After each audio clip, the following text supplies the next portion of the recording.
fellow genealogists. Today we're going to talk about how to prepare for an out-of-town research trip. Things we're going to talk about. One of them is what to do before you go.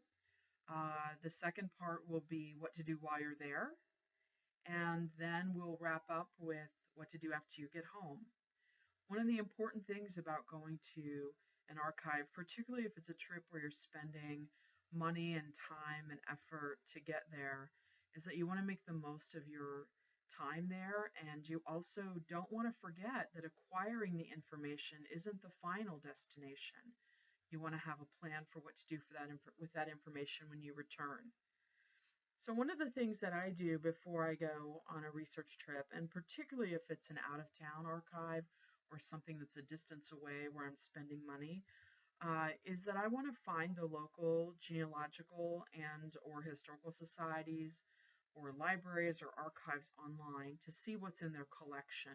I'm going to study what they have before I go so that I can make the most of my trip. I also want to check to see what's been done by their volunteers. And generally, those things are featured pretty prominently on websites. The specialized indices that they have, the special collections and donations and things that they have in their facility are usually featured pretty prominently on their website. And don't forget to check out the local courthouses too and make a list of those before you go. What I do to get organized for a research trip is I use 3-ring binders. Now, a lot of you are paper and pencil kind of folks, and you have your entire genealogy in 3-ring binders or in folders.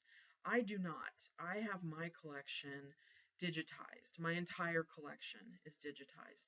I have photos, documents, and all sorts of things attached to my family tree software.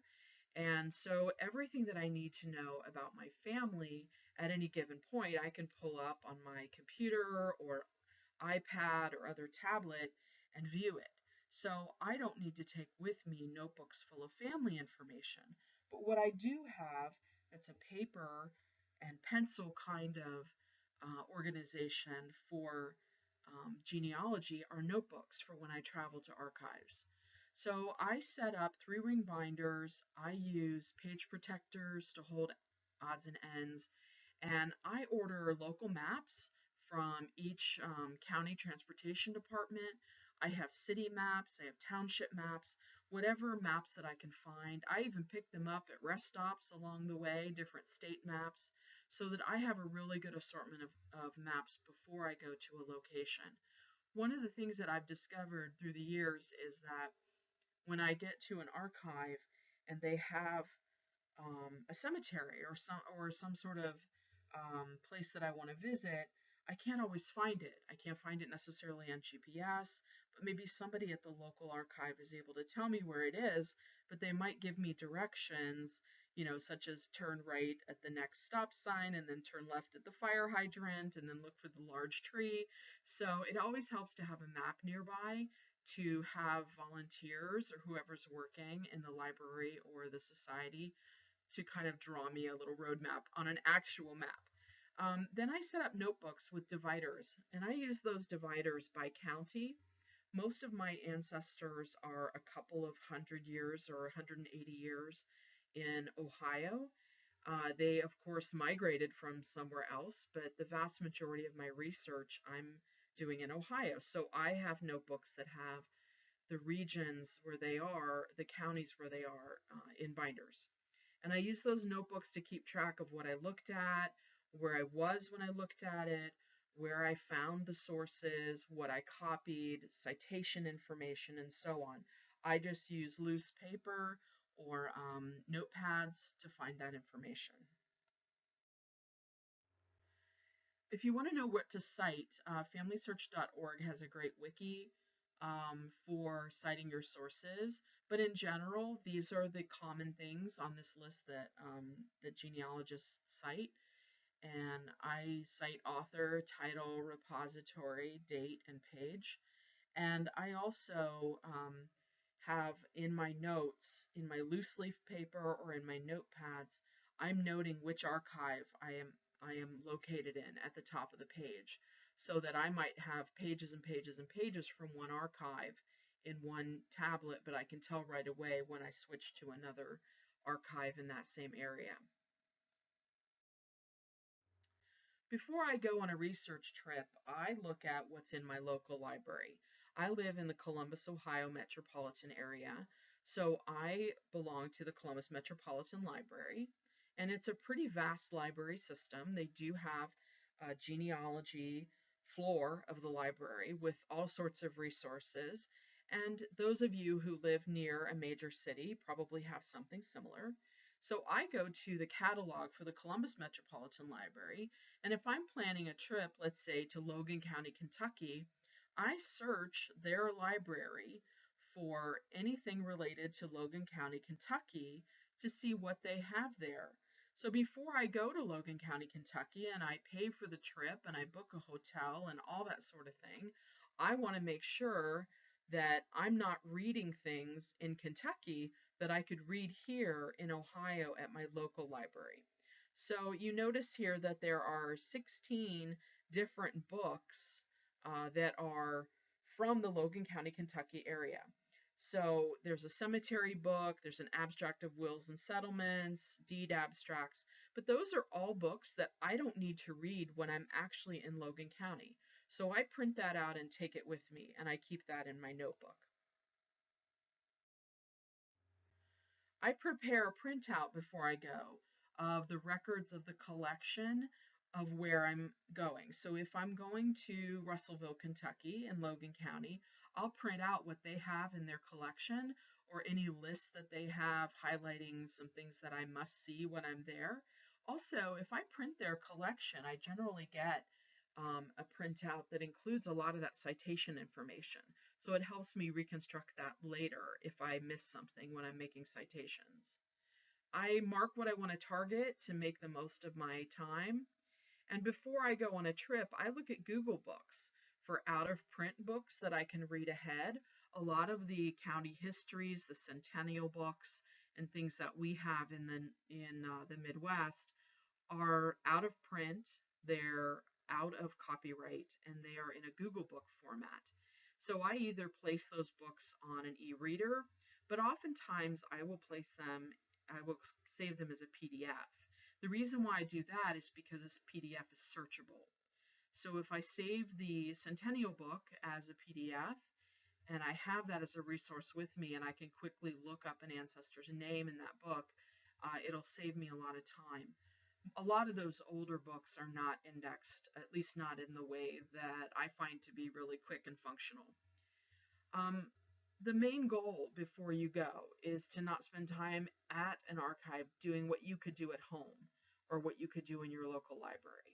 So that's just the takeaway of what you should do before you go. There are some things that you should ask your local um, genealogical society, historical society, archive that you're visiting. Some don't have that many rules, some have some pretty extreme rules. So make sure you call ahead. I often call more than once. Sometimes I'll call 2 or 3 times, not just to be pesky, but oftentimes you'll get different answers from different people depending on who you talk to. So if I'm planning a research trip, I might call a couple weeks ahead on a Monday and then maybe call a week ahead on a Wednesday just to see if there's a different perspective, someone else answering the phone. I check the hours that they're open. So oftentimes the websites are not properly updated. They're managed by someone who might be quite a bit distant from the society itself. So check the hours that they're open. Ask if they close for specific things like meetings or special events and that sort of thing. If ask if someone will be there to help you. What's the ratio of staff or volunteers to visitors? That's an important thing to find out. If you find out that Saturday afternoons there are 2 volunteers and generally 20 to 25 people there, you might want to choose to go on a different day and time. So that's always some good information to have. You also want to find out about their restrictions. Can you bring your computer or scanner or camera? Is it paper only, pencil only, phones? What about food, drink, things like that? So those are all important things to find out. And I've been at archives that restrict some of those, all of those, and none of those. Also, you want to ask if the archive has to retrieve everything. Do they have to go somewhere to retrieve that record that you're looking for? So when you get there, um, you would ask for something and they'll say, well, that's in deep storage, that's at another location. We can get it out and bring it here and have it here next week. So you want to ask if they have things in their collection that they have to retrieve and what the process is for that, because you might want to ask for those things ahead of time. There are also some places that are white glove places. They retrieve everything for you. They will, and they retrieve everything out of the basement or the back room, and they bring it to you, but they're still retrieving things for you. You can't just browse the shelves. Those are important things to know as you're planning your trip. Also, you want to know, how can you take the information with you? Can you make copies? Do they have to make copies? Do the microfilm machines have printers attached? Can you take photos or scan on your smartphone? All kinds of archives have all kinds of rules about this. And so just make sure that you're clear ahead of time if you need a copy card, if you need to bring a checkbook. I've been to several archives where they don't take cash and they don't take debit or credit cards. And so you have to write a check, even if it's 50 cents for copies. Where do you park? Elevators and handicap parking and that sort of thing might be really important to you. So you want to make sure that you ask about that. In Ohio, a lot of our regional archives are located within university systems, and universities are notorious for having very difficult parking situations. So you want to make sure that you ask about those things before you visit. Some other things that you might want to ask about when you're talking to them on the phone: are there any special benefits for being a member? Do they have Wi-Fi? What are the rules for that? Is it secure, unsecure? And I always ask, do they take donations? Oftentimes I'll wait till I'm there to ask them about that. But when I visit an archive, if they take donations, I give a donation. It doesn't have to be a lot of money, but just think if each one of us donated $5 or $10 every time we went to an archive, how many more things might be digitized or collected or kept or preserved than what they currently are able to do. So I always take a donation and give it to them. And I ask if they have special collections, off-site files, if they have things on microfilm, those kind of things. What to bring with you. There's a long list of things to bring with you to an archive, and some places will only allow you to bring certain things into the rooms, but you want to bring change for a locker. A lot of them have a place where you can keep snacks, or you can keep your drinks or your phone or your computer. So you want to make sure you bring change for a locker. Also, change for the copy machines. I generally have a printed ancestor report, or at least a surname list for that county or that archive that I'm visiting. I have everything digitized on my iPad or my computer, but if they don't allow me to take the iPad and the computer inside, then I still need to have something printed to carry in. I come to the archives with a top 3 list of questions in my research that I want to have answered. Things that I want to know, things that are the reason for my trip, the reason why I'm spending time and money. So I always bring that top 3 list. And if you're going to be there for a couple of days, your list could be obviously much longer. Bring the printouts from your local library. Those are already in my notebook, so those travel along with me, so I know what my local library has. And then I have research logs with the questions prepared and ready to go for each one of the top 3 list of questions that I have for when I'm there. When you get there, some important things to do, if they're not too busy, is ask for a quick tour. You never know what you're going to find out if you talk to someone who volunteers there all the time. Ask if there's anyone who knows the collection. They know it best. They're in it, they're looking for things, they're hunting and pecking all day long. So ask if someone knows the collection and can give you just an overview. There are so many more things to find out than just what's on the website. If they have stacks, obviously you want to look through those stacks if you're permitted to. Don't forget about your citations. And when I find something in, let's say, a book that I want to keep, I will copy the cover and the title page of the book every time I find something within the book. And then I'll copy the page that I want or the 10 pages that I want. That's really an important thing to do, is to keep track of those citations. And it's a common thing that people just disregard and later kind of come to regret that. There are also two other things to do while you're at the facility. You don't want to miss if they have surname files or if they have first family files. Oftentimes the surname files are available to browse. They might be in file cabinets by surname, and those contain a wealth of information. Sometimes they are little clippings out of the newspaper. Sometimes there are correspondence, letters, and things that other people have written who are researching the same name. So you might be able to find some contacts there. A lot of people put pedigree charts, family group sheets in there. I've also found all sorts of newspaper obituaries, special stories, celebrations, things like that in those surname files. Obviously, not everything in a surname file is going to pertain to your particular family, or maybe nothing will, but it's definitely worth looking for. The first family files are often behind a member's wall. I was in an archive recently in the eastern part of Ohio where I just simply asked the question, what are the benefits for being a member? I was there with a friend and I was not actually researching anyone in my own family, so I wasn't already a member.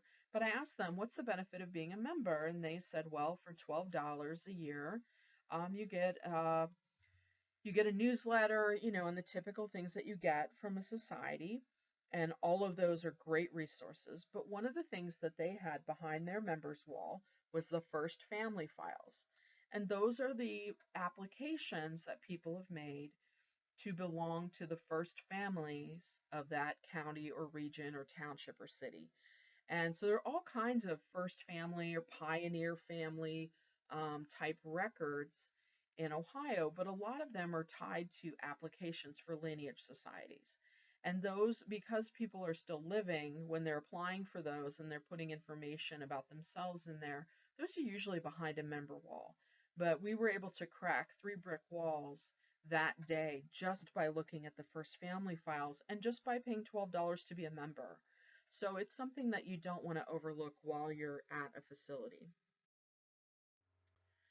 There's a hierarchy to archives in the United States. There are national archives, multi-state archives, state and regional and county and township and city.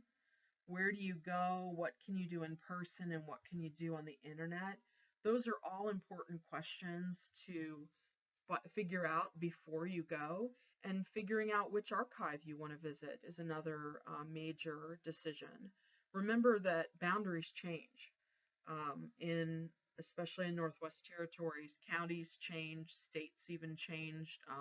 So you want to make sure that you're looking in all the associated areas as well. Don't forget that while you're in another town or possibly another state looking for records, that there are some things that you can look for in those other areas that are probably in your local area as well. Libraries, a lot of out of state or out of town libraries will allow you to get a library card for that area. So you might be able to do that and access databases and collections from home using your library card number. Some libraries actually have remote access to Ancestry and other databases with your library card from home. So make sure you stop at the local library and ask them about that. The genealogical societies, of course, don't forget them.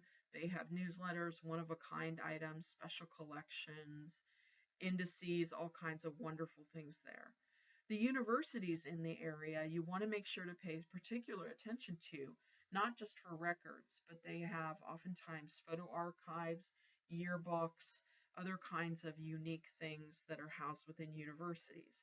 So if you're going to an out-of-town research trip, don't forget to check out the local college to see what may or may not have been donated there. Even if your ancestor didn't attend that college might be the repository for information. And don't forget your local LDS, Latter-day Saints Family History Centers. In the Columbus, Ohio metro area, we have one in Reynoldsburg, there's one in Zanesville, and we have one in Dublin, Ohio. So we have several. But don't forget to check to see if there's any place nearby. There are several national archives. I've just named a few here. The National Archives in Washington, D.C. There are some regional repositories as well. There's one in Dayton, Ohio, that's a regional repository for the National Archive. The Daughters of the American Revolution has a library. Newberry Library in Chicago are all considered part of the National Archive system. There are some multi-state archives, the Midwest Genealogical Center in Independence, Missouri, and the Allen County Public Library in Fort Wayne, Indiana. If you haven't been to the Allen County Library, it has the second largest genealogical collection in the country. And this picture is of their family history room, just stacks and stacks and stacks of family history books that people have compiled, printed, and donated to their library, and they've bound them and shelved them. Also, Allen County Public Library is the home of Percy.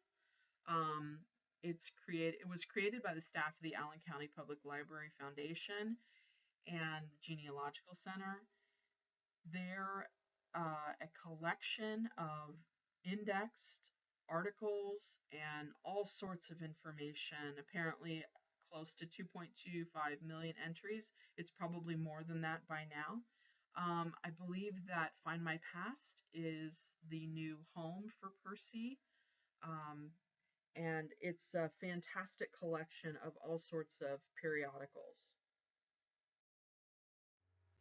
In Ohio, we have a state archive system. We have several state archives, but the major one is the Ohio History Center in Columbus. We also have the Ohio Genealogical Society in Mansfield. You may have heard of the Ohio Genealogical Society because they have a major annual conference every year that thousands of people attend. And also the state of Ohio library collection is no longer housed downtown in Columbus, but it's partly housed at the Ohio History Center and partly housed at the Columbus Metropolitan Library. We have a regional archive system in Ohio. Bowling Green, Ohio University, Wright State University, a lot of major universities in different quadrants of the city have special collections. This is a map that shows Ohio's regional archive system. And you'll notice that with each color, there is a regional archive where things have been deposited, and it's within the university system. In Franklin County, the Ohio History Center in the center of the state is the repository for the central part of Ohio, but most of the other collections are housed within universities and other major repositories. If you're looking at someone who lived in a certain region of Ohio at a certain time, it's well worth your time to go to those archives. Oftentimes they are smaller. There are room or two rooms within the major library system of the college. So those are generally places where you need to call ahead, tell them what you're looking for, and they'll retrieve it for you and have it when you get there. So those are just some tips about the regional archives. There are county archives. So if you're thinking about going to visit a county, Montgomery County and Dayton houses the Miami Valley Collection. So if you're interested in different towns and trade and industry along the Miami River system, that's a great place to go to find some of those unusual things. Hamilton County has a riverboat collection. So there are all kinds of information there about things having to do with the Ohio River and the other river systems in that region.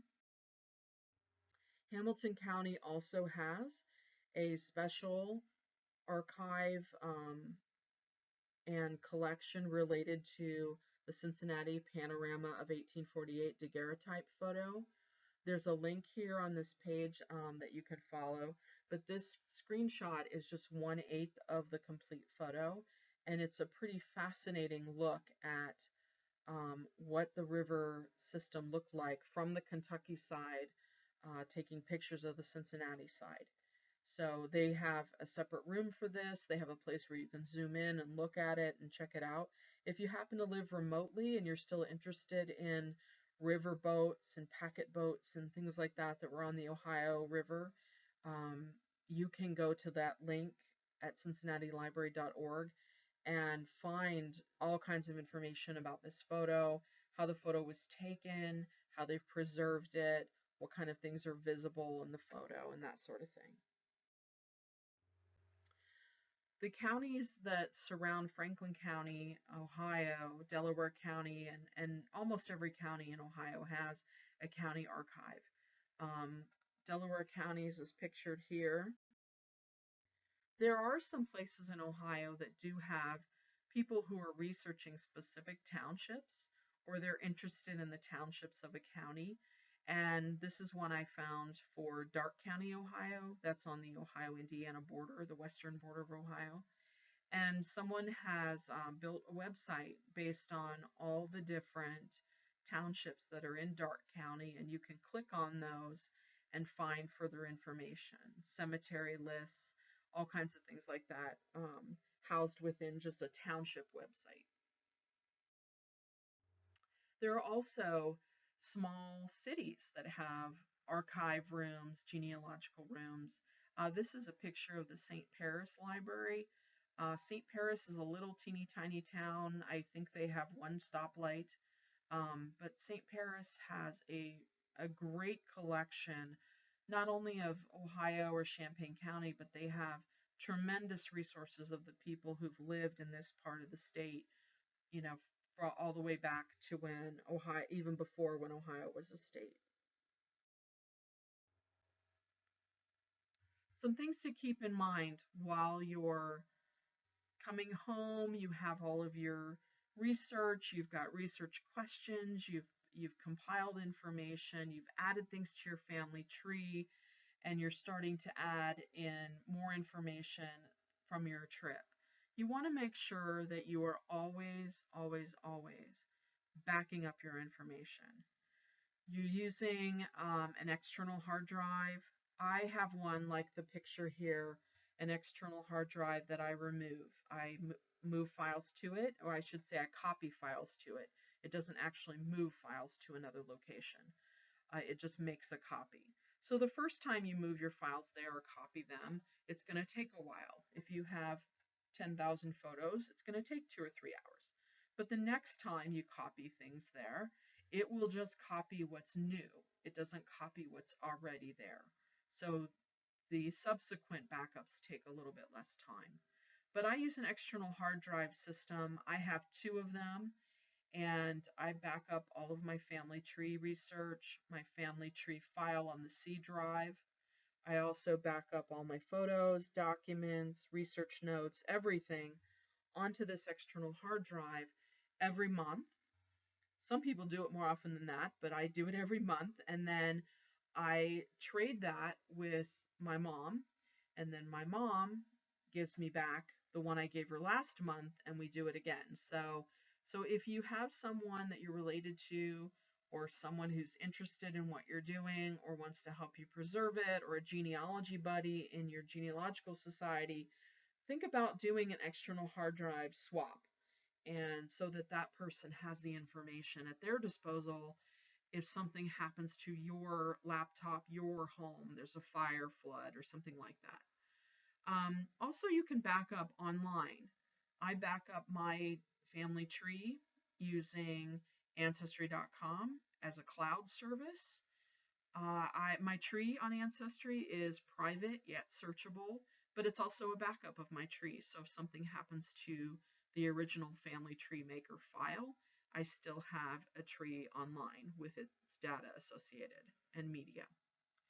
I also have redundancy of storage. I have a laptop, but I also have an external hard drive that stays on my desk all the time. So the one on my desk, I also back things up to. But if I'm thinking in terms of what if something happens to my home, what if my home catches fire or something like that, obviously the laptop and the external hard drive that are on my desk are both going to be destroyed probably in the same moment. So I have extra copies of things on flash drives in my Firebox.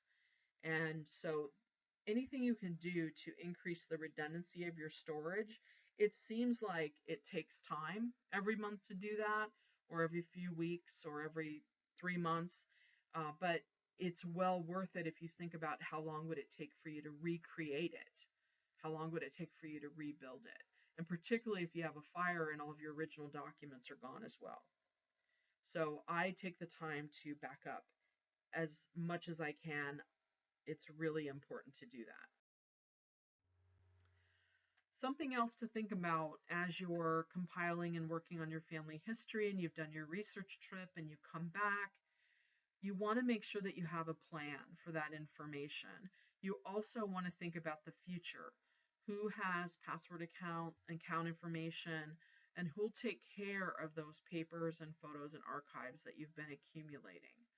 Most of us spend a lot of time accumulating, some time organizing, but most of our time is accumulating. And I think that the focus should be a little bit more on organizing and protecting so that in the future someone else has access to that information. Probably most of you have a sad story in your family about how things were given away or sold, or, you know, countless family documents, heirlooms gone. And I know I have one in particular where my grandmother's entire family history was left with one remaining great aunt, and she passed away, and all of it was auctioned off at the county fairgrounds.